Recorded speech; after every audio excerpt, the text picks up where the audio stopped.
खोज होती है तो तब तक देखा जाएगा कि युद्ध तो होना अनिवार्य है, क्योंकि इतना बड़ा संसाधन तो कोई भी बिना युद्ध के गवाना नहीं चाहता, अगर देखा जाए तो, है ना।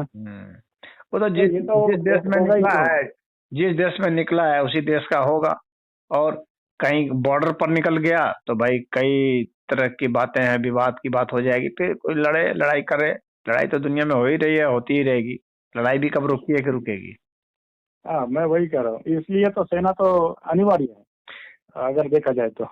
नहीं, तो अनिवार्य तो नहीं है, सेना तो अनिवार्य नहीं है। देखिए, होगी अगर आदर्श स्थिति देखी जाए तो सेना की अनिवार्यता नहीं है। एक अंतर्राष्ट्रीय स्तर की सेना हो काफी है। अगर कहीं पर कोई डिस्प्यूट है तो उस डिस्प्यूट का लॉजिकल और जस्टिस फेबल जो है, हम लोग एक डिसीजन ले सकते हैं। मानव समाज इतना विकसित कर गया है कि उसका निर्णय सही हो सकता है। लेकिन जब तक ऐसा नहीं है तब तक तो ये तो फिर बर्बरता ही न है। ये जो है बारबेरिक सिविलाइजेशन का ही सिस्टम है कि कोई भी चीज फैसला नहीं हो रहा है तो उसको जो है लड़ाई से फैसला कर लिया।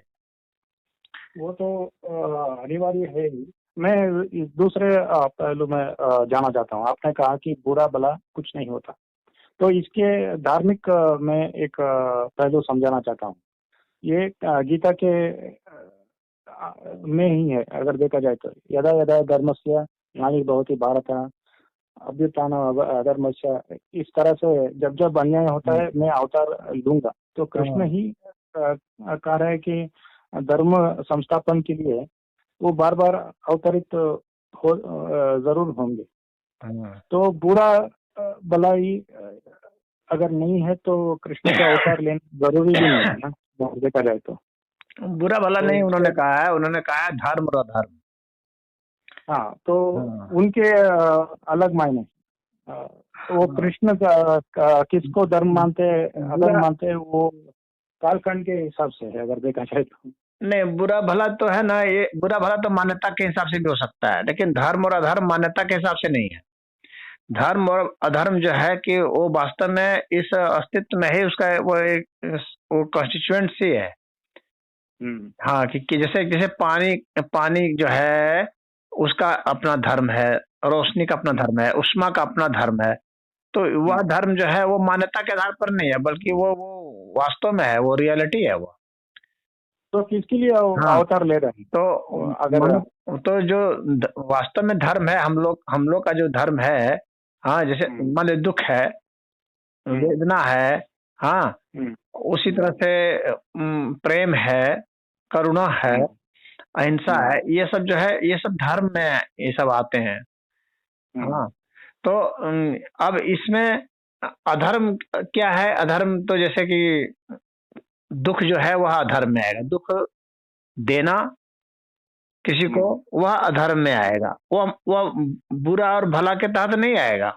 बुरा भला तो हमारी कोई एक मान्यता हो सकती है, हम लोगों ने कोई अपना नियम बना लिया आपसी समझदारी से और उसको हम लोगों ने बुरा भला कह दिया। वह एक सभ्यता का पार्ट तो हो सकता है, लेकिन धर्म का पार्ट नहीं हो सकता है बुरा और भला। मैं एक और उदाहरण देना चाहता हूँ। आपने कहा कि एफएमआरआई से भ्रष्टाचार खत्म हो सकता है। मैंने कहा कि नेता पर्याप्त व्यवस्था करके भाग जा सकते हैं, इसके लांग सकते हैं। मैं पौराणिक उदाहरण दे के उसको एक किसको रोशनी डालना चाहता हूँ। भ्रष्टाचार को जो भी पर्याप्त व्यवस्था करके वो लांग सकते हैं उसको, जो भी हो। मैं पुराण के उदाहरण देके कुछ नेता जो भी है भ्रष्टाचार को आरोप को जो भी उसके आरोप लगते हैं, उससे बचने के लिए कोई भी व्यवस्था कर सकते हैं ना। मैं उसके पौराणिक उदाहरण देके उसको कुछ रोशनी डालना चाहता हूँ। नेता को रहने नहीं दिया जाएगा, वो क्या भ्रष्टाचार करेगा? नहीं, मैं ये साइकोलॉजी के, मानवता की साइकोलॉजी की और धार्मिक आधार पे उसको कुछ कहना चाहता हूँ। तो एक उदाहरण जो भी है, अगर देखा जाए तो नरसिंह अवतार है ना। उसको हिरण्यकश्यप को एक ये मिला था, वरदान मिला था कि उसको अजय ही रह गया 3 काल में। तो भगवान ने ये किया कि उपाय करके उसको संध्या काल में खत्म कर दिया। तो इस तरह के देखा जाए तो जो भी मानव प्लान करता है उसको ये करने के लिए, काउंटर करने के लिए दूसरी भी व्यवस्था इस तरह के उपाय प्रकृति करती है। अगर देखा जाए तो इस तरफ से संघर्ष तो हमेशा ही रहेगा, द्वंद्व तो हमेशा ही रहेगा। हाँ, तो न्याय व्यवस्था, हाँ वो बात है कि यदि कोई भी सिस्टम बनाया जाता है तो उस सिस्टम का अपवाद होता है, ये बात सच है। तो लेकिन जब जो अपवाद होता है तो फिर उसके लिए भी तो फिर सिस्टम बन जाता है। तो इस तरह से ही तो विकास होता रहता है, आगे चलता रहता है, सभ्यता आगे चलती रहती है इसी तरह से। जैसे मान लीजिए आपने कुछ बनाया, उसका किसी ने कोई काट खोज लिया, ठीक है, काट खोज लिया, फिर उसके काट का भी तो फिर काट खोज दिया जाएगा। पर आप सिस्टम बनाते क्यों है? अगर देखा जाए आपको पता है कि सिस्टम तो बनाना पड़ेगा ना। अगर आपको कोई सोसाइटी रन करनी है, कोई समाज चलाना है, देश चलाना है, राज्य चलाना है, तो आप सिस्टम तो बनाना पड़ेगा। बिना सिस्टम के कोई चीज रन ही नहीं कर सकता ना। नहीं, मैं इस तरह से नहीं कह रहा हूँ कि आप सिस्टम को बनाने के खिलाफ नहीं है। मैं ये कह रहा हूँ कि आदर्श परिस्थिति जो भी नेता कहते हैं उसके अनुसार तो वो उनके आचरण तो नहीं होता। मैं एक और नेताओं के तो आदर्श की कोई बात ही नहीं होती है। नेताओं का तो नेताओं का के विषय में मेरा एक ही कहना है कि इनको हटा देना है, बस, और कोई बात नहीं करना इनका। ठीक है, इनको जो बेस्ट देना था ना, ये अपना बेस्ट दे चुके हैं। अब इनके पास और कुछ नहीं है जो ये अपना बेस्ट ये दे सकते हैं। इन्होंने अपना बेहतरीन परफॉर्मेंस जितना देना था दे दिया, जो इनको वर्स्ट परफॉर्मेंस देना था दे दिया। अब इनकी उपयोगिता अब समाप्त हो गई। जैसे भाई नेता सिस्टम भी एक समय उत्पन्न हुआ, पहले राजाओं का जमाना था, तो उससे बेहतर ये सिस्टम जरूर था। राजाओं के जमाने से तो ये बेहतर सिस्टम था ही नेताओं वाला। लेकिन अब इनका सिस्टम जो है ये सड़ गया है। अब इनके सिस्टम को भी रिप्लेस करना जरूरी है और उसके लिए इनको अब हटाया जाना अनिवार्य है। अब जनप्रतिनिधियों की जरूरत नहीं है, अब सीधे जनता के द्वारा शासन की जरूरत है। इसमें दो बात है। एक बात यह है कि नेता की जनाधार वाले नेता तो इतने जल्दी तो नहीं हटेंगे। दूसरे ये है कि हम आपकी ही स्टेटमेंट को, वह तो बात सही है कि वह बात सही है कि जल्दी नहीं हटेंगे, लेकिन हटना है तो इनको होगा अंततः। अब वो समय ये कितना समय तक खींच के ले जाते हैं और जनता इनको कितना समय तक ले जाने देती है, वह बात अलग है। ये 50 जब तक 50 बरस रहेंगे कि 100 बरस रहेंगे कि 1000 बरस रहेंगे, ये तो वक्त ही बताएगा। लेकिन जाना अब इनको पड़ेगा। क्यों? क्योंकि अब जो है विज्ञान इतना विकसित हो चुका है कि जब कंप्यूटर सिस्टम का और मोबाइल सिस्टम का हर जगह एप्लीकेशन हो रहा है, तो पॉलिटिक्स में भी एप्लीकेशन आ जाएगा इसके एप्लीकेशन को ये रोक नहीं सकते। उसको हथियार बनाएंगे साइंस के डेवलपमेंट को ये रोक नहीं सकते। उसको हथियार बनाएंगे। हाँ, तो उसको जो है अब उसको वहाँ पॉलिटिक्स में लागू करना ही पड़ेगा। जब पॉलिटिक्स में जब लागू होगा, अब हो रहा है ना। अगर देखा जाए तो कॉल टैपिंग करेंगे ना, दूसरे एक कॉल रिकॉर्डिंग होगा, कॉल टैपिंग होगा, दूसरे एक नेता के ऊपर जासूसी भी कर रहे हैं। अगर देखा जाए तो ऐसा नहीं कि नहीं हो रहा है। नहीं तो मैं उसकी बात उस यूज की बात नहीं कर रहा हूँ मोबाइल के। मैं उस यूज की बात कर रहा हूँ जिसके जरिए कानून बनाए जा सकते हैं और जिसके जरिए जो है अधिकारियों को आदेश दिया जा सकता है, निर्देश दिया जा सकता है और उसको यहाँ प्रमोशन दिया जाता है। मैं उस यूज की बात कर रहा हूँ। ठीक है, तो वह यूज भी जो है आएगा ही आएगा। वोटिंग में भी आएगा कि मोबाइल के जरिए वोटिंग का सिस्टम भी आ जाएगा। ठीक है कि बूथ पर नहीं जाना पड़ेगा, लोग अपने घर बैठे ही वोटिंग कर देंगे। वह सिस्टम भी आएगा, वह दिन भी आएगा। मैं एक और बात करना चाहता हूँ। आपने कहा कि ईवीएम में घोटाला होता है, ये तो आपने एक आरोप लगा दिया। किस चीज में घोटाला होता है? ईवीएम। अच्छा, ईवीएम में? हाँ, ईवीएम में आपने एक बार डिस्कशन नहीं, मैं ये नहीं कहा कि घोटाला होता है। मैं कह रहा था कि घोटाला हो सकता है, होता है। मैंने ये कहा। जो भी हो, आपने ये कहा कि एक आरोप हो गया। आरोप लगा सकते हैं, कोई भी एक स्टेटमेंट दे सकता है, व्यक्तिगत राय दे सकता है। हाँ, घोटाला हो सकता है, मेरा ये कहना है। मैं ये नहीं कह रहा घोटाला हो रहा है, क्योंकि मेरे पास हो रहा है इसका कोई प्रमाण नहीं है। लेकिन हो ठीक सकता है इस आधार पर मैं कह रहा हूँ कि टेक्नोलॉजी में छेड़छाड़ की संभावना होती है, इस आधार पर मैं ठीक है। कह रहा हूँ। आपने ठीक है, ठीक है, मैं समझ गया। हम्म। आप नहीं कह रहे हैं, कोई और भी कह देगा इसके ऊपर।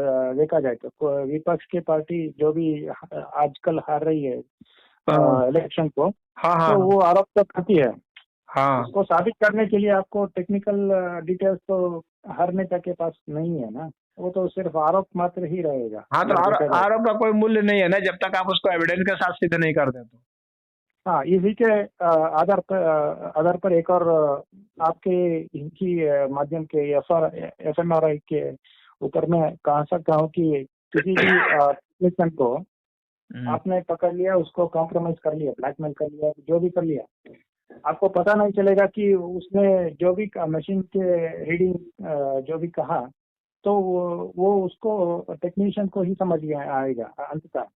उसने कहा दिया कि ये व्यक्ति इस तरीके से कुछ बात को कह रहा है, छुपा रहा है, तो जज को भी मानना ही पड़ेगा। अगर देखा जाए तो आपने कितने भी आपने एक टेक्नीशियन को नहीं कहा, पैनल को ही कमिटी को ही बिठा लिया, मान लीजिए, है ना। उस पर ये जरूरी नहीं कि एक कमेटी के मेंबर दूसरे कमेटी के मेंबर के राय के ऊपर सहमत हो। वो कोई भी गलती निकाल सकता है अगर देखा जाए तो। अगर देखिए, अगर जैसे कोई सिस्टम में या कोई मशीन का कोई किसी रीडिंग में अगर गलती होती है तो उसको 35 पे बीच में मत नहीं होता ना। बात सुन लीजिए, जरूरी बात सुन लीजिए। अगर कहीं एक कोई रीडिंग हुई, उसमें गलती आई, तो फिर उसको फिर डबल रीडिंग हो सकती है, फिर से टेस्ट हो हाँ सकता है, दूसरे कमेटी में बीच में हो सकता है। या ये जो हाँ जो जांच करने वाले हैं, इन लोगों ने घोटाला किया है तो इनके ऊपर भी हो सकता है। हाँ, वो एक पहलू हो गया। आपने मैं तो फिर अनावश्यक कोई नहीं करेगा ना, क्यों करेगा? उसको क्या लाभ है कि वो खुद ही क्यों नहीं नहीं फंसेगा नहीं, उसमें? मैं ये नहीं कह रहा हूँ। साइंटिस्ट के बीच में भी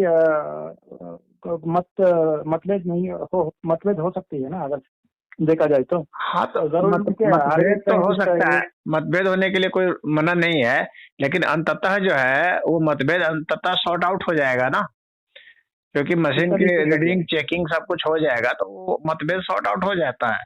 वो कोई बहुत नहीं, बड़ा मामला नहीं उसके है। मैं कोई एक और पहलू जैसे में मान लीजिए हमारे पास पंखा है, ये पंखा मैं किसी तरह से बंद कर सकता हूँ, किसी तरह से कि इसमें कोई तार का छेड़छाड़ करके या इसके भीतर में कुछ खराबी करके, तो उसको तो फिर मिस्त्री आएगा तो देखेगा तो समझ जाएगा ना कि यहाँ पर ये फॉल्ट है, तो उसको फिर चला कर फिर सीधा कर देगा। मशीन तो इसीलिए मशीनें चल रही है ना दुनिया में, इसीलिए कि गड़बड़ी होती वो है तो फिर उसमें सुधार हो जाता है, फिर उसको ठीक किया इसमें जाता है। हाँ, मैं समझ गया। उसके हाँ घोटाला कहाँ होता है मैं समझाता हूँ। आपने कुछ इलेक्ट्रिशियन को बुलाया, उसने कहा कि सिर्फ कुछ स्क्रू ढीला है, उसको फिक्स करके ये कर सकता है। दूसरे इलेक्ट्रिशियन कहता है कि इतने दिन नहीं चलेगा ये मोटर, उसको दूसरे मोटर से रिप्लेस करना पड़ेगा। तो किसको सच्चाई मानेंगे? उसका इरादा कुछ और हो सकता है, दूसरे का इरादा कुछ और हो सकता है हाँ, अगर तो देखा जाए तो। अब दोनों में तो जो इकोनॉमिकल लगेगा, जो लगेगा जिससे कि हमारा चल जाए पंखा, तो मैं देख लूंगा ना पंखा भाई किससे चल रहा है।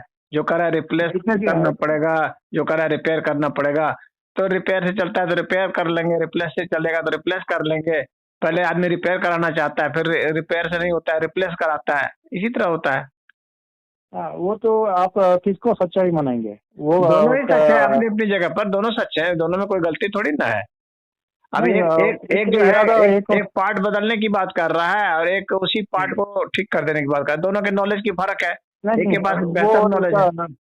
वो एक सेल्समैन भी हो सकता है ना, एक कंपनी का सेल्समैन भी हो सकता है, इसीलिए वो कह रहा है कि आपको नया लाने की जरूरत है।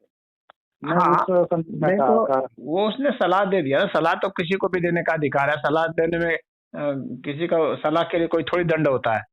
नो, आपको आपके जोर दे रहा है। अगर आपने रिप्लेस नहीं किया तो एक 10 से 12 दिन के अंदर ही उसको उस मशीन में आग लग सकती है। इस तरीके से आपको डरा भी सकता है कोई हाँ, भी नहीं तो डराएगा तो उसकी अधिकारी। जांच होगी ना कि ये डराने की योजना के तहत काम कर रहा है कि नहीं, उसको तो उसकी भी तो जांच होगी उसके नहीं, माइंड की। आपने हर एक पहलू को असल में हर चीज को जो है ना, वो असली जो है ना, सब सब हर कार्य का जो मुख्य जो है ना, वो वो क्यों जो है ना, वो क्यों जो है वह मुख्य है, और वह क्यों जो माइंड में, और माइंड को ही रीड किया जा रहा है, इसीलिए वो घपला नहीं कर सकता, क्योंकि माइंड की ही रीडिंग हो रही है कि आप जो भी सजेशन दे रहे हैं या जो भी डाटा में आप जो है मिस इंटरप्रिटेशन कर रहे हैं, आखिर उसके पीछे आपका जो है इंटरेस्ट क्या है, तो उसी की रीडिंग हो जाएगी, आपकी भी रीडिंग हो जाएगी। आप बच नहीं सकते झूठा वो जो है कुछ नहीं, वो करके। हमारा नहीं जानता ना उस चीज के बारे में, वो क्यों कर रहा है, वो उसको जांच के बाद ही पता चलेगा। और फिर वो अनावश्यक ऐसा नहीं करेगा ना, क्योंकि वो क्यों खुद दंडित होना चाहेगा, उसको क्या लाभ है उससे, और उसको कहीं कहीं से पैसा भी उसको नहीं मिल सकता, क्योंकि किसी के खाते में ऐसा पैसा नहीं दिया जा सकता, तो वो उसको मनी मिलेगा नहीं, प्रमोशन मिलेगा नहीं, तो खाम खा के क्यों झूठ मूठ का पंगा लेगा वो, और सजा क्यों भोगेगा। हाँ, मैं एक और मनुष्य दूसरे। मनुष्य को कुछ ना कुछ इंटरेस्ट होता है ना, तो या तो उसको ठीक है, कुछ लाभ ठीक है, हो रहा हो तो कुछ कर सकता है, ठीक है। या जो है उसको कोई किसी और तरह का फेवर उसको मिल रहा हो, कहीं से कोई ना कोई लाभ होगा तभी वो करेगा। जब देख रहा है कि सामने अगर मैं करूंगा तो बहुत ज्यादा पकड़े जाने पर बहुत दंड होगा, और पकड़ाना ही है क्योंकि मेरी भी जांच होगी, यह भी नहीं है कि ठीक है, मेरी जांच नहीं होगी, तो वो ठीक। इसलिए वैसा काम ही नहीं करेगा वो। मैं आपके एक जो भी जवाब है उसको मान लेता हूँ, तत्कालीन रूप में उसको मान लेता हूँ। दूसरे पहलू में जाकर आपने कहा कि आपके विचारधारा जो भी है उसको फैलाने के लिए जो भी जितना साल हो उसको वेट करने के लिए आप तैयार हैं। आपने जो विचारधारा लाई है अभी भ्रष्टाचार के ऊपर, है ना? तो नहीं, इसके वेट वेट तो मैं नहीं कहूंगा, मैं इसको वेट क्या कहूंगा, ये तो एक नेचुरल प्रोसेस होता है। अगर मैं वेट नहीं करूं, बहुत छटपटाऊं कूदूं उछलूं, तो उससे थोड़ी कुछ हो जाएगा। मैं एक कोई भी जो विचार है ना, वो ऐतिहासिक। उसको विकसित होने में समय लगता है, और ये एक प्रोसेस से होता है, ये बातें फैलती हैं, और टेक्निकल बातें हैं तो उसको और फैलने में और थोड़ा समय लगता है, और ऐसी परिस्थिति भी आ जाती है जिससे कुछ जल्दी भी हो सकता है, जैसे कि कोई पार्टी इसको पिकअप कर ली, किसी पार्टी को बहुत फ्रस्ट्रेशन है कि भाई हम लोग इसको हरा नहीं पा रहे हैं, मोदी को हरा नहीं पा रहे हैं, मोदी को हरा नहीं पा रहे हैं, कैसे हराएंगे, तो उसको कुछ फार्मूला मिल गया, तो उसके जरिए वो मोदी को हरा सकता है, लेकिन उसके उस सिस्टम के कारण जो है वह जनता में इस बात को बहुत तेजी से फैला देगा अगर उसको हराना है तो। एक प्रचार के तौर में उसको आप राजनीतिक प्रचार के तौर में उसको यूज करना एक हाँ चाहते हैं उसके मैं ऐतिहासिक उदाहरण में आप ले जाना चाहता हूँ। एक ऐतिहासिक उदाहरण है, अगर देखा जाए तो भ्रष्टाचार, महंगाई इत्यादि के ऊपर बहुत सारे नारे लग चुके हैं, बहुत सारे पार्टी अपने सरकार को गवा चुकी है अगर देखा जाए तो। है ना? मैं वो अतीत में जाना चाहता हूँ। अगर देखा जाए तो हमारे ब्रिटिश के संदर्भ में दो तरह के लोग थे। एक तरह के लोग क्रांतिकारी थे, एक तरह के लोग सामान्य एक पीसफुल व्यक्ति थे। वो लोग क्या करते थे कि अंग्रेजों को खत लिख के बेचते थे। मैं आपके विरोध कर रहा हूँ, आप इस तरीके से टैक्स नहीं बढ़ा सकते। उदाहरण के लिए वो साल्ट टैक्स लगाना उस समय पे दांडी मार्च किए गांधी ने। बाल गंगाधर तिलक इस तरीके से विरोध करते थे, जो भी अंग्रेज कानून प्रस्तावित करते थे इस तरीके से खत लिख के बेचते थे। तो मुझे भी यहाँ यही लग रहा है कि अगर आप समय निर्धारित नहीं कर रहे हैं, आप विचारधारा को नेचुरल प्रोसेस कह रहे हैं, तो मुझे इस पे संदेह तो लग रहा है कि इस पे आपने गंभीर तरीके से नहीं करेंगे, हल्का फुल्का कर रहे हैं अगर देखा जाए तो। नहीं, हल्का फुल्का नहीं है, लेकिन बस ये है कि मैं जानता हूँ इस चीज को, वो फ्रस्ट्रेटेड होकर के मैं कुछ नहीं करता हूँ, मैं जानता हूँ इसको बस। ये चूंकि ईश्वरीय ज्ञान है तो मैं सोचता हूँ कि ठीक है भाई, ईश्वर व्यवस्था करेंगे ना, इतना फ्रस्ट्रेटेड होकर के मैं कुछ नहीं करता हूँ, मैं बस सब कुछ शांति से ही आनंद से ही करता हूँ, उसी में जो होना नहीं, है होता रहेगा, मैं ये नहीं होना है होता मैं रहेगा। उसको ऐसा नहीं है कि मैं सीरियस नहीं हूँ, मैं सीरियस हूँ, लेकिन जब सीरियस का मौका आएगा तब सीरियस होऊंगा ना, कि हर समय सीरियस होकर के गाल मुंह फुला के बैठा थोड़ी रहूंगा मैं, और भी तो बहुत सारे काम है। हाँ, और भी बहुत सारे काम है ना इसके अलावा। हाँ, ठीक है, मैं उसी के ऊपर आता हूँ। मैं सीरियस हूँ, नेता लेकिन लोग कुछ सीरियस सीरियस मौका खुद देंगे ना, ईश्वर खुद मौका देंगे सीरियस होने का, वैसी स्थिति खुद उपलब्ध करा देंगे। जैसे मान लीजिए कि अभी आपने फोन कर दिया, आपने बात किया, तो मैं आपसे बात कर रहा हूँ उस विषय पर सीरियसली। अगर आप फोन नहीं करते तो मैं कुछ दूसरा काम कर रहा होता। जी जी जी। तो जब भी मुझसे कोई बात करने आएगा उस तरह से उस विषय पर, तो मैं सीरियसली ही बोलूंगा, वो हर चीज को उस तरह से बोलूंगा। मैं इसलिए आपके संपर्क करता हूँ क्योंकि देखा जाए तो बहुत ही कम लोग हैं जो इस तरीके के विचार को बहुत ही ये चिंतन मंथन करके उसको वीडियो में डालते हैं, अगर देखा जाए तो। हाँ, ये भले विचार ही तो उसको ये विचार तो अपना ही है। ये विचार तो अभी तक नहीं आया है बाजार में। हाँ इसलिए बहुत ही कम लोग इसको समझ पाते हाँ, ये मेरा विचार है। इस पर मैंने पुस्तक लिखी है। हाँ, मैं 96 में पुस्तक लिखा था। फिर उसके बाद मैंने 3 पुस्तकें इस पर लिख दिया हूँ, और कई जगह इस पर लेक्चर वगैरह भी बहुत जगह हुए हैं, और वीडियो वगैरह भी इधर उधर डालता रहता हूँ, फेसबुक वगैरह में भी लिखता रहता हूँ। और मेरे पास जो लोग आते हैं तो उनको भी दिया था। बुकलेट वगैरह भी छपा है, और हैंडबिल तो समझ लीजिए कि 2-3 लाख हैंडबिल छपे हैं। उतने लोगों को हैंडबिल बांटा गया है, और राजनीतिक पार्टी भी बनवा दिया हूँ अपने कुछ भक्त को, तो वे भी अपना कुछ कुछ थोड़ा बहुत छोटा मोटा काम कर रहे हैं। इस तरह से धीरे धीरे नेचुरली वो ग्रो कर रहा है। हाँ, तो कभी कभी ऐसा होगा कि कोई जो बड़ी पार्टी है, कोई बड़ा सेलिब्रिटी है, कुछ ऐसा है, तो वो उसको पिकअप कर लेगा, तो उसके बाद फिर जो है उसकी गति हो जाएगी। वो तो सिर्फ विचारधारा के ऊपर उसको प्रचारित करेगा ना। अगर विचारधारा में ताकत है, सत्यता है, न्याय है, सबके हित में है, तो ये विचार मरेगा थोड़ी। विचार तो जिंदा रहेगा, और ये फलता फूलता रहेगा, बढ़ता रहेगा। इसलिए मैं आपने जो भी अनुभव है उसको भी आपके समक्ष लाकर मैं जज करना चाहता हूँ। मैं कितने विषय पर जानता हूँ कि नहीं। आप उसके ऊपर कुछ ये भी कहते हैं, करेक्शन भी करते हैं। मैं कितने सही हूँ कितने गलत हूँ उसके ऊपर आप भी कुछ प्रतिक्रिया करते हैं ना, तो मुझे भी समझ बढ़ती है उस तरीके से देखा जाए तो। हाँ, मैंने बार काउंसिल में इस पर सबसे पहला जो है ना, मैंने इसको बार काउंसिल में ही तो सबसे पहली बार रखा था, क्योंकि वहाँ पर वकील लोग होते हैं। तो मैंने सोचा कि चूंकि ये लॉ से संबंधित बात है और टेक्नोलॉजी संबंधित बात है, तो इसको साइंटिस्टों के बीच में और विज्ञान के जो विद्यार्थी हैं उनके बीच में, और जो लॉ के विद्यार्थी हैं उनके बीच में रखूंगा। क्योंकि इनके बीच में रखने से ही जो है मुझे सही नॉलेज होगा कि इसमें कोई दोष है कि क्या है, तो उसको मैं ठीक करूंगा। हाँ, तो ऐसा तो मैं रखता चला गया इतने वर्षों से। करीब हो गए, बहुत सारे बरस हो गए, 25 बरस के आसपास होने को आ रहा है। तो उधर से होता होता अब तक ये पुख्ता हो गया है, और मैं लगातार रख रहा हूँ, और हर समय इसके लिए तैयार हूँ कि इसमें कोई दोष आता है तो इसमें करेक्शन किया जा सकता है। एटलीस्ट जब तक मैं जिंदा हूँ तब तक तो मैं अपना करेक्शन कर सकता हूँ। उसके बाद फिर जो आगे आने वाले लोग होंगे वे अपना संभालेंगे, देखेंगे। मैं एक भ्रष्टाचार के